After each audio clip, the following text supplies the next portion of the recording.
Hello दोस्तों, कैसे हो आप सब। Welcome to my YouTube channel. दोस्तों, आज 30 सितंबर का जो ग्रुप डी का एग्ज़ाम हुआ है उसका अभी हम लोग सेकंड शिफ्ट का एग्ज़ाम का जो क्वेश्चन आया था वो करने वाले हैं। तो चलिए सेशन को शुरू करते हैं। देखिए, पहला क्वेश्चन पूछा गया था कि वर्तमान में विक्रम साराभाई अंतरिक्ष केंद्र के निदेशक कौन बने, यानी कि 2022 में जनवरी 2000 या फिर मार्च 2022 में इनको बनाया गया है। ठीक है, किनको बनाया गया है? तो एस सोमनाथ को बनाया गया है 2022 में विक्रम साराभाई अंतरिक्ष केंद्र के निदेशक। ठीक है, अगला क्वेश्चन पूछा गया था कि इनमें किसके अधिकार क्षेत्र में किसके अधिकार क्षेत्र के तहत राज्यों के उच्च न्यायालय का क्षेत्राधिकार केंद्र शासित प्रदेशों तक है। ठीक है, ये क्वेश्चन पूछा गया था कि किसके अधिकार क्षेत्र के तहत। तो ये किसके अधिकार क्षेत्र के तहत है? तो ये सर्वोच्च न्यायालय के अधिकार क्षेत्र के कारण ही उच्च न्यायालय जो है ना, उच्च न्यायालय जो होता है राज्यों में या फिर राज्यों का जो उच्च न्यायालय होता है उसका जो अधिकार होता है वो केंद्र शासित प्रदेशों तक होता है, ये कहा गया था क्वेश्चन में। ठीक है, और इसका जो कंट्रोल करता है ये कौन करता है? तो सर्वोच्च न्यायालय करता है। ये एक क्वेश्चन आया था। ये क्वेश्चन एग्जैक्टली सही है या नहीं हमको नहीं पता, क्योंकि ये क्वेश्चन को मुझे खुद बनाना क्या पड़ा, मतलब जो जिस तरह से बच्चे द्वारा मतलब बताया गया था उसके अनुसार ये क्वेश्चन को लाया गया है। देखिए, बच्चे को द्वारा बताया गया था कि जैन धर्म में जब कोई मरता है तो उसके लिए उसका कौन से वर्ड यूज़ किया जाता है। इस तरह से कुछ पूछा गया था। अब इस तरह से मतलब इस क्वेश्चन को किसी भी बच्चे द्वारा पूरी तरह से ढंग से नहीं बताया गया। ठीक है, अगर किसी बच्चे का एग्ज़ाम होगा तो प्लीज़ आप लोग इसको बताइएगा, कमेंट में जरूर कीजिएगा। देखिए, मेरे तरफ से जो ये क्वेश्चन जो लाया गया है, मतलब जो गूगल से हम सर्च करके निकाले हैं, वो है कि जैन धर्म में ऐसी मान्यता है कि जब कोई व्यक्ति या जैन मुनि अपनी ज़िंदगी पूरी तरह से जी लेती है और शरीर उसका साथ छोड़ देता है, मतलब उसके साथ देने छोड़ देता है, शरीर उसका साथ देना छोड़ देता है, तो स्वयं से मृत्यु लेना चाहता है। और ये स्वयं से मृत्यु कैसे लेगा? वो खाना पीना छोड़ देता है पूरी तरह से। ठीक है, उस वक्त वो डैश ले लेता है, तो उस वक्त वो क्या लेता है इसको बताना है। तो ये इसको बोला जाता है संथारा। ठीक है, उसको बोला जाता है संथारा। और ये संथारा मतलब कि अब वो खाना पीना पूरी तरह से छोड़ दिया है, अब वो उसी स्थिति में रहेगा और फिर धीरे धीरे उसी स्थिति में मर जाएगा। तो इसी जो ये स्थिति होता है उसी को बोला जाता है संथारा। ठीक है, आप लोग गूगल में संथारा करके सर्च कीजिएगा तो आप लोग को वो पूरा दिख जाएगा क्या होता है। अगला क्वेश्चन एक पूछा गया था कि आवर्त सारणी में दूसरे समूह में कौन सा तत्व है।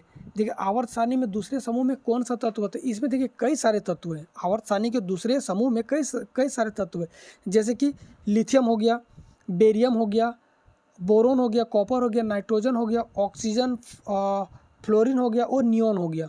ठीक है, तो जहाँ तक जो ऑप्शन में दे रखा था आप लोग को, जैसे कि बच्चे के द्वारा बताया गया है, तो आपका जो ऑप्शन में दिया था वो था नियॉन, शायद ये नियॉन दे रखा था। ठीक है, तो आप लोग का आंसर ये हो जाना चाहिए था नियॉन। ठीक है, इसका जैसे कि बच्चे के द्वारा ऑप्शन में जो बच्चा बता रहा था उसमें एक नियॉन भी बोला गया था, तो ये नियॉन होना चाहिए क्योंकि दूसरे समूह में ये आता है। अगला क्वेश्चन है कि पहली पंचवर्षीय योजना कब तक चली थी। तो पहली जो पंचवर्षीय, ये कितने बार रिपीट कर चुका है, इसी बार 2022 का जो ग्रुप डी का एग्ज़ाम हुआ इसी में। तो 1951 से लेकर के 1956 तक इसका रहा था कार्यकाल, यानी कि ग्रुप डी का जो काल था वो 1951 से 1956 तक था। अगला क्वेश्चन पूछा गया था कि इसरो ने PSLV C52 को कहाँ से लॉन्च किया गया।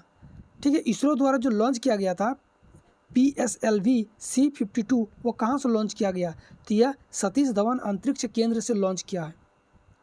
अगला क्वेश्चन पूछा गया था कि किस राज्य केंद्र शासित प्रदेश में न्यूनतम वन क्षेत्र है। अब बच्चे द्वारा बताया जा रहा था कि 0% वन क्षेत्र। भाई 0% क्या होता है? 0% वन क्षेत्र मतलब वो पूरा का पूरा रेगिस्तान है, सिंपल सा बात है। उसमें अब 0% मतलब या तो इसका लैंग्वेज कुछ और होगा, उसमें 0% डाला गया होगा, या तो फिर न्यूनतम पूछा गया होगा। ठीक है, तो देखिए न्यूनतम वन क्षेत्र कहाँ पे, तो इसका जो ये 4 ऑप्शन मुझे मिला है, गोवा, चंडीगढ़, हरियाणा और लक्षद्वीप। ठीक है, तो इस कंडीशन में इसका जो होगा ना ये लक्षद्वीप हो जाएगा कि सबसे न्यूनतम वन क्षेत्र है। लक्षद्वीप में वन क्षेत्र मात्र 27.1210 वर्ग किलोमीटर है। ठीक है, इस कंडीशन में। लेकिन अगर यही वाला क्वेश्चन पूछ देगा ना कि जो उसका भौगोलिक क्षेत्र है, भौगोलिक क्षेत्र के अनुसार सबसे ज़्यादा हो जाएगा फिर लक्षद्वीप का, क्योंकि लक्षद्वीप एक छोटा सा द्वीप है। ठीक है, छोटा सा द्वीप है। अब अगर उसमें 27.10 अगर इतना वर्ग किलोमीटर अगर वन क्षेत्र रहा तो यह एक बहुत बड़ा वन क्षेत्र माना जाता है और सबसे मैक्सिमम हो जाएगा।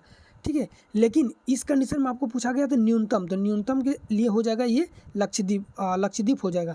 लेकिन अगर लक्षद्वीप अगर कोई और कंडीशन रहा होगा इस क्वेश्चन का तो लक्षद्वीप फिर ना होकर के हरियाणा हो जाएगा।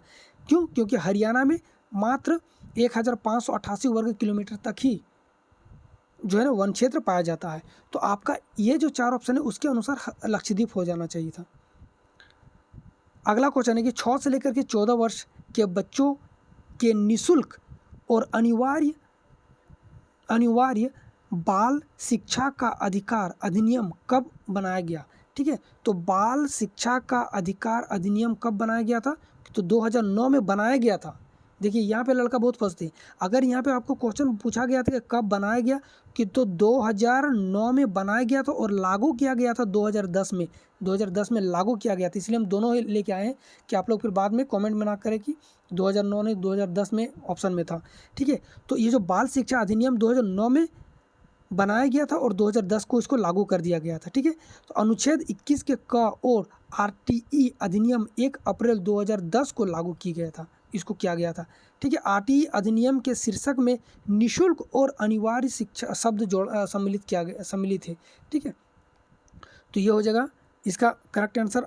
इस हिसाब से 2009 हो जाएगा और अगर कब लागू किया गया होगा तब हो जाएगा 2010।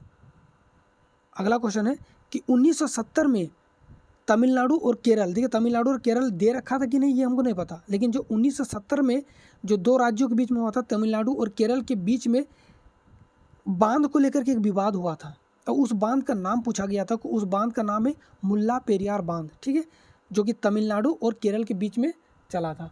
इसमें यह कहा गया था कि जो विस्थापित जो जब वो बांध बन रहा था तो जो वहाँ जो पहले जो ग्रामीण था उसको जो विस्थापित किया गया था, ठीक है, उसको अभी तक शायद घर नहीं मिला है, अभी तक नहीं मिला, इससे लेकर के विवादित कुछ था समथिंग, तो वो हो जाएगा मुल्ला पेरियार बांध। ठीक है, या इस क्वेश्चन क्योंकि विवादित बांध कई सारे विवादित बांध है भारत में, तो ये क्वेश्चन था या फिर कुछ और था, आप लोग जरूर क्वेश्चन आप लोग कमेंट में बताइएगा। पीवी सिंधु ने स्विस ओपन महिला एकल का खिताब किस वर्ष जीता? देखिए स्विस ओपन में जो है ना पीवी सिंधु ने 2022 में स्विस ओपन महिला खिताब जीता है 2022 में। अगला है कि 1919 में जालियांवाला बाग हत्याकांड के जांच के लिए एक आयोग बनाया गया था, एक कमेटी बनाया गया था, तो पूछा गया कि उस कमेटी का नाम क्या है। अब ऑप्शन हमको नहीं पता है, और यहाँ जब जालियांवाला बाग हत्याकांड हुआ था ना तो 2 कमेटियाँ बनाया गया था। एक हंटर आयोग बनाया गया था, हंटर कमेटी। ठीक है, ये अंग्रेजों के द्वारा किया गया था, ये अंग्रेजों के द्वारा किया गया था हंटर आयोग। ठीक है, जिसमें जो गोली चलाने वाले को एकदम बाइज्जत बरी कर दिया गया था। और एक जब इंडियन जो था, जो उन लोग के लिए बना, उन लोग के तरफ से बनाया गया था कि जिसका नाम था तहकीकात समिति। ठीक है, तो आपको ऑप्शन में कौन सा था आप लोग को ये बताना है, देख लीजिएगा, दोनों में से जो भी था वही आंसर हो जाएगा। गोलीय दर्पण के ध्रुव वक्रता त्रिज्या ध्रुव वक्रता त्रिज्या तथा मुख्य फोकस, ठीक है, गोलीय दर्पण के ध्रुव वक्रता त्रिज्या और मुख्य फोकस को मिलाने वाली एक सीधी रेखा को डैश कहा जाता है, तो उसको दर्पण का मुख्य अक्ष कहा जाता है। नेक्स्ट है कि भारत के किस महिला टीम ने 2022 कॉमनवेल्थ गेम में गोल्ड मेडल जीता है? तो देखिए महिला लॉन वॉल्स टीम ने, ठीक है, महिला लॉन वॉल्स टीम ने ये जीता है। राष्ट्रपति द्वारा राज्यसभा में कला, साहित्य, ज्ञान और सेवाओं में उनके योगदान के लिए, यानी कि उनके उत्कृष्ट योगदान के लिए कितने लोगों को चुना जाता है? कहाँ पे? राज्यसभा में। किसके द्वारा? राष्ट्रपति के द्वारा। कितने लोगों के? तो 12 लोगों को। ठीक है, राष्ट्रपति के द्वारा 12 लोगों को चुना जाता है। गर्भ निरोधक गोलियां यानी कि दवाइयाँ कैसे काम करता है, कुछ इस तरह से क्वेश्चन आया हुआ था। तो देखिए ओव्यूलेशन होता क्या है कि जब गर्भ निरोधक गोलियां जब लिया जाता है तो वो क्या करता है, जब इस तरह से जो होता है ना महिलाओं का यहाँ पे ओवरी होता है, ओवरी, ठीक है, जहाँ से अंडा ये बनता है, अंडा बनता है। अंडा से ओव्यूलेशन, ओव्यूलेशन जो होता है ना, जो अंडा बनने की जो प्रक्रिया होता है उसी को ओव्यूलेशन कहा जाता है, ठीक है। ओव्यूम बनता है, ओव्यूम बनता है उसी को, फिर ओव्यूम यहाँ आता है, यहाँ इधर से स्पर्म आता है और वो दोनों फर्टिलाइज होकर के फिलिपियन ट्यूब में फर्टिलाइज होता है, ठीक है। यहाँ पे फिलिपियन ट्यूब है।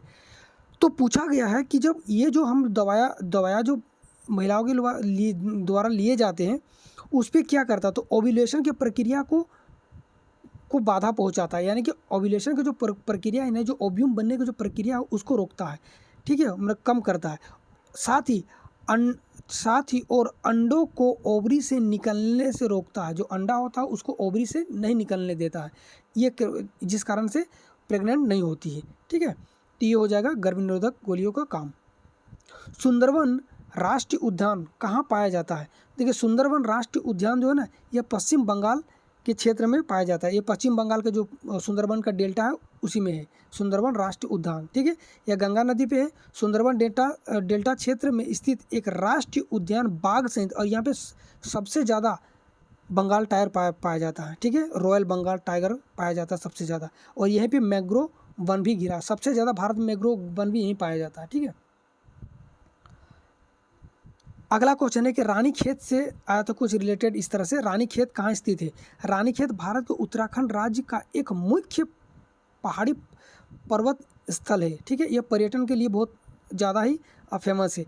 यह राज्य के अल्मोड़ा जनपद के अंतर्गत स्थित एक फौजी छावनी भी है। यहाँ पे फौजी छावनी भी, देवदार और बतूल के वृक्षों से घिरा रानीखेत एक हिल स्टेशन है, ठीक है। तो इसका आंसर हो जाएगा आपको जहाँ से पूछा गया था तो उत्तराखंड हो जाएगा।